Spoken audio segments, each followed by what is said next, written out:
So everyone knows I disappeared for like the longest and I haven't been posting at all for like the longest. And it's because I have a lot of stuff going on in my life and we're like moving, so it makes it more complicated for me to get out videos, and I'm really, really sorry. But at the moment, I'm not gonna be taking any requests. Like, requests by that I mean like I'm not gonna take like requests for like different videos. Like if it's like videos already done and you're like asking for a part 2 or something, or like let's say like something different in the video, or like the video isn't really that good and I'm probably make it longer, something like that. But yeah, any other requests I'm probably not gonna be doing. But yeah, that's all I had to say. But this Since Aspen Hotel is low-key the shit, like in the nicest way. I'm going to do a Husk X Husk X pansexual or bisexual listener, because yeah, I may from time to time refer to you as she, but I'm sorry about that. But yeah, this is a Husk X pansexual or bisexual listener because Husk is fruity. Husk my little cutie patootie. I will do a Sir Pinterest one too, bro. So there may be interruptions or you may hear yelling in the background because that's my grandma yelling at my dog. So yeah, bye bye. So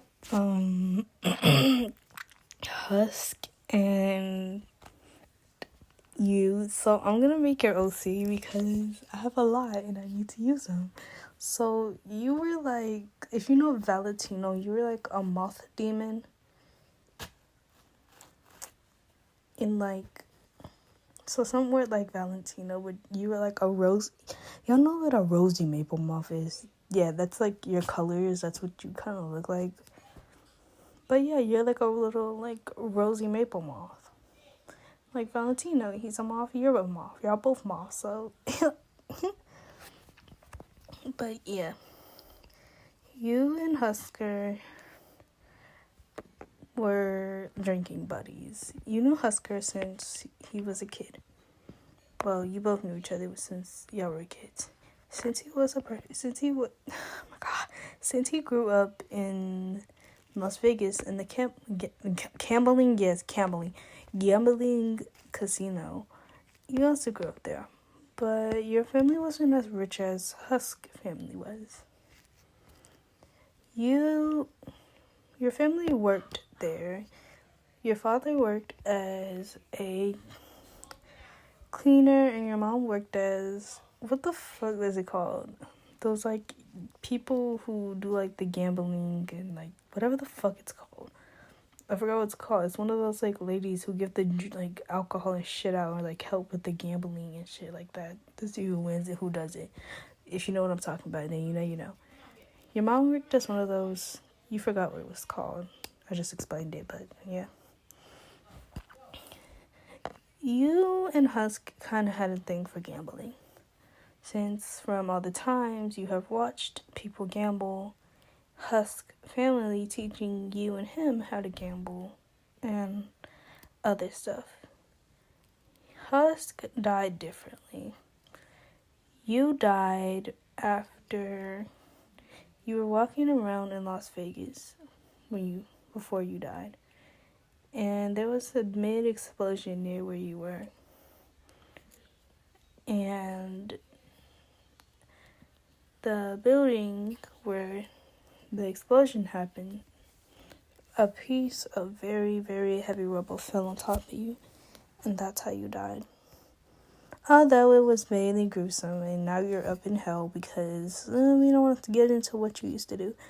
But at least you're at the Aspen Hotel to get redeemed. Though you and Husker still have that drinking problem. You thought to yourself, Husk, it's gonna take him a while to finally get redeemed. But after the attack from that weird snake guy named Sir Pinches, who got invited to the hotel, you met Mimsy. Well, not Mimsy, but Lucifer Morningstar, aka the King of Hell. You never really understood him, especially the beef between him and Alistair, which kind of didn't make sense, but you were with it. You and Husker were at the bar while Alistair and Lucifer were arguing. I'm gonna do my best with Husk voice because he's so nigger and he sounds British. I don't know. Well, not British, but if you know what I'm trying to say. Okay, starting in 3, 2, 1. What are the idiots arguing about? He looked at you. I don't really know, and I really don't give a frick. You say back, taking a sip of your drink. And I thought Lucifer was that big, bad, buff guy. Not everyone's big and bad and buff, Husk. Sure. Anyway, how is being a moth like? He asks. Well, you thought being a moth wasn't and was that kind of difficult. You had a habit of eating and chewing on cotton or cloth, which is why your sheets looked and had holes in it. But Charlie changed them and Vaggie changed them every time they used to get really bad. Since you didn't like sleeping with a blanket because the blanket was too heavy, it was too hot on your fur, and it made you hot, so you slept with a sheet. But sometimes the sheet used to be bitten up so much that it will make you cold. Your wings were definitely a problem. Your wings were definitely a problem. Well, mainly because you kind of really didn't know how to use them. Even though Husk had wings, he knew how to use them goodly, but you really saw him use them. Your wings were kind of heavy. Well, they're probably heavy for Husk since Husk wings were bigger. Though your wings can extend at rapid lengths if you wanted them to, you really didn't use it or use your wings that much since you thought that they weren't worth using. Though Extermination Day was coming and the angel killings, which meant you had no other choice but to learn how to use your wings. Sigh, you thought. Next, your antennas. Though your antennas are useful, they kind of bugged you a lot since they were kind of sensitive. And Nifty being the clean, sweepy person she is, she always used to dust around your antennas, which made them very sensitive and felt weird.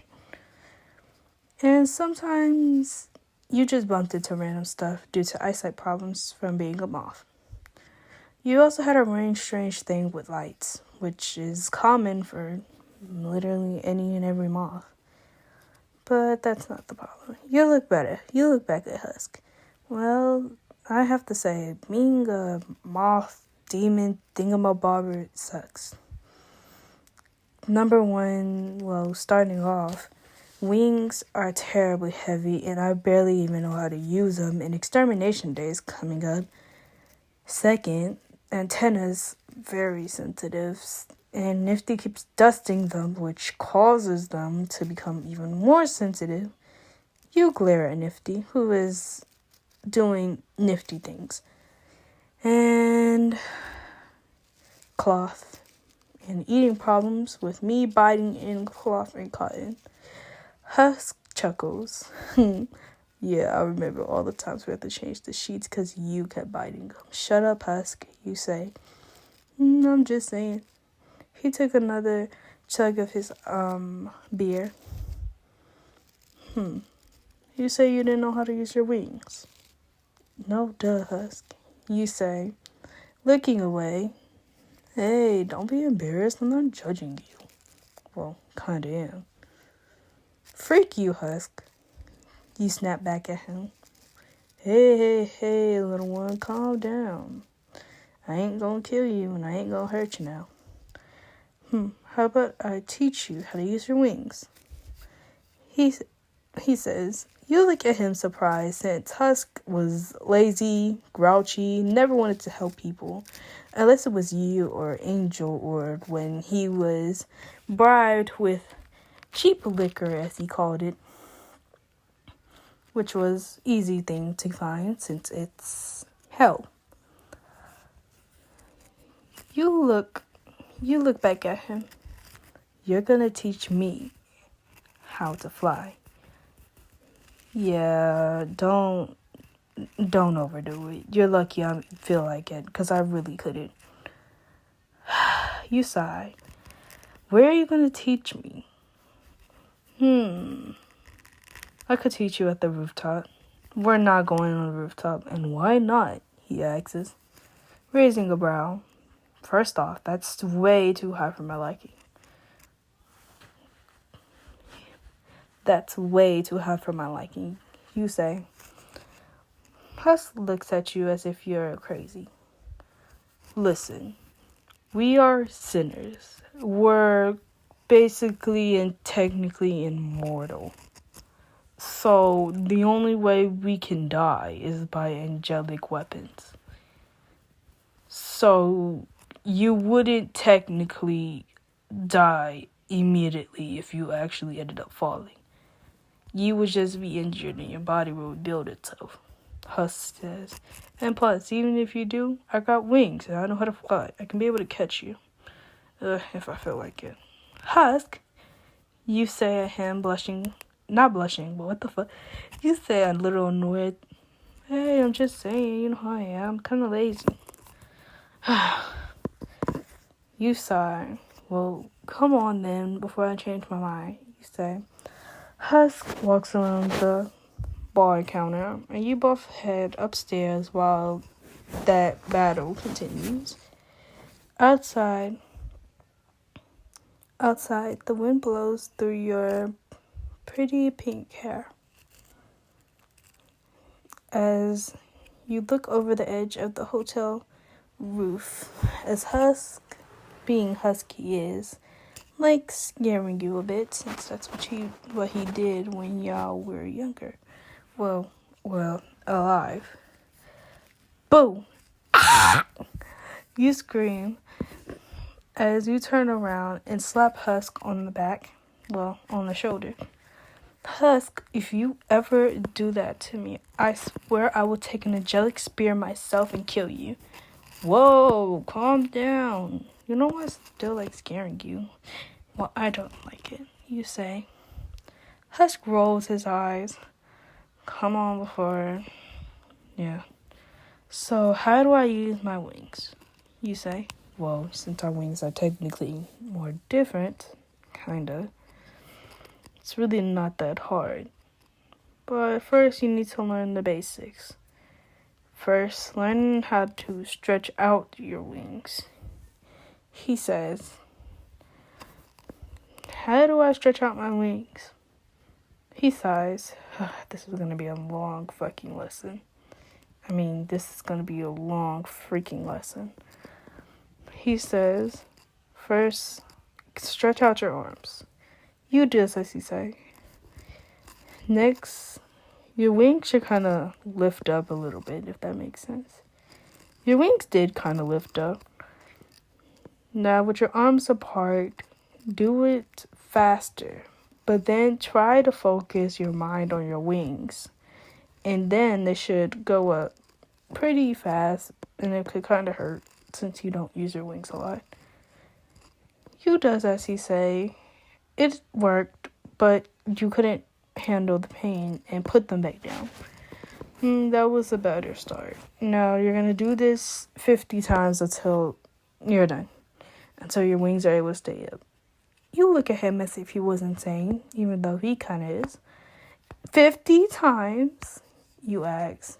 Yes, 50. Now do it before I change my mind. You sigh and do as he says. 50 minutes. Well, a few hours, minutes, later. Few hours, minutes later. You finished it. It was painful, but you managed to have your wings stay up, and you were able to make them lift up on command finally. Good start. Now, you need to learn how to flap those beautiful moth wings. Wait, what did you say? Nothing. Now shut up. Husk says, before looking away and looking back at you. So for that, you're going to kind of lift your feet up, if that makes sense. So, yeah. So if you're able to make your wings go on command, you're able to do and flap your wings. So put your wings out. No, don't do that yet. It's like an on command thing. So lift your wings out as soon as you when you stand on your toes. You do as he's saying, your wings flap, but the wing flap from your wings was strong. And sorry, my grandpa walked in. The wing flap was strong and it knocked you back, but not off your feet. Whoa, you say. Husk chuckled. Told you. Shut up, Husk, you barked. I'm just saying, Husk shrugged. Now try it again, but this time don't focus on the power, just focus on what you're doing. You do as he's saying, and after by few I mean several, by several I mean many, by many I mean millions of tries. You finally managed to get the flow of the wings. Now you were ready to actually fly. Husk looked at you. You learned faster than I thought. Now come here, he says, gesturing for you to come here. You look at him. Why? Just come here, he says. You walk towards him, keeping your distance. No! Hold on, y'all. There's one of these big mosquito thingamabobbers in here. Never mind, y'all. It left. Okay, so bro, no, it's right freaking there. Sorry, y'all, I had to kill the bug. Okay, so then Husk grabs your arm and lifts you up because he's strong. And, well, you're screaming as Husk has thrown you off the top of the Hasman Hotel roof. As you're falling, Husk yells from the top, "Don't worry, I'm gonna get you. Just use your wings." I don't know how to use my wings, you cried. As Husk tells you, don't think about how to work them. Use your mind to use them. He yells. You would stop screaming, wipe your tears, put on your big girl or big boy pants, and think. You think for a long time, since the fall was pretty long-ish. Before you hit the ground, you were able to use your wings and, well, sloppily. By that, I mean sloppily fly. It wasn't the best flying, but you managed to make it back up to the top of the tower, the top of the Hasman Hotel roof. You were exhausted. Your wings, you used them, and you have never used them like this before, and it made you very tired. You breathed heavily. Husk, why did that hurt? I feel numb. My wings feel numb. Don't worry, sweetheart. That's just how it works. He chuckles before helping you up, carrying you back down the stairs of the Hasman Hotel. Okay, that's it. Bye-bye.